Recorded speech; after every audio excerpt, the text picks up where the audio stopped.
Hello friends, my name is Emile. Now, when it comes to cars, everyone is throwing out phrases such as the fastest, the best, the greatest. However, when it comes to most expensive, no one can argue that that title belongs to the Ferrari 250 series. And the biggest jewel in the 250 series crown is this car right here. This is the Ferrari 250 GTO. And at the last auction a 250 GTO was sold at, the car commanded $38 million, or around £26 million. There is obviously a reason for this high price. This car has a hell of a legacy.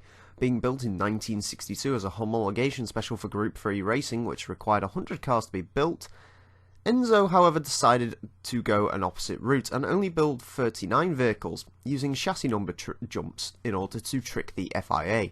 And well, it worked, with the 250 GTO going on to win the International Championship for GT manufacturers in 1962, 63 and 64. In 1962, you had to be approved by Enzo himself to be able to buy it, and while it's not the same today, you still have to be pretty darn special. Moving on to the track now, and the Ferrari 250 GTO has 300 horsepower and weighs 2,299 pounds. Now, we've had many of these sorts of older GT cars go around the track, and usually they do pretty darn well. The 250 GTO is probably one of the lower PI vehicles that we've had go around the track when it comes to GT race cars of the 60s, and like most GT race cars of the 60s, the 250 GTO drives very much like they do.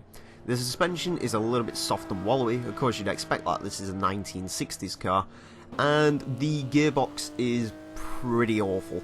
It's nowhere near as bad as it is on say a Ford GT40. I actually did get into third gear in this vehicle, however the ratios are still very long, and that means you don't get particularly great acceleration out of the corners and so on. Through the corners, the handling is okay. It's a little bit slidey. Of course, it's very jelly when it comes to the suspension. It's nowhere near as bad as it is on some classic muscle cars, but it still definitely isn't great. Through the follow-through, and while if you drop it down to second, you can take it basically flat out. There is a bit of a lift. There is some amount of understeer in this vehicle. Of course, that might be just down to suspension and the fact that this thing is running on 1960s tyres, which are very, very skinny.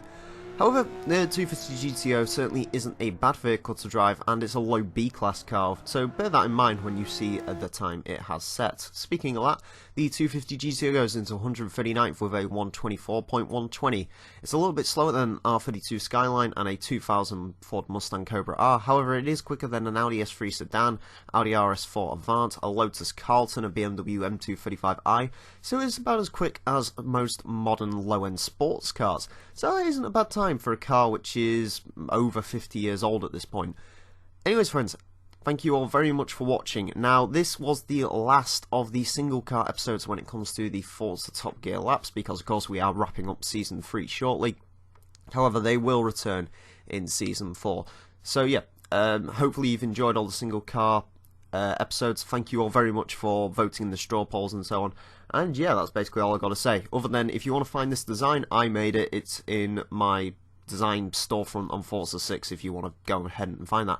Anyways friends, I want to thank you all very much for watching. Mine has been the Real Emile, and until next time, farewell.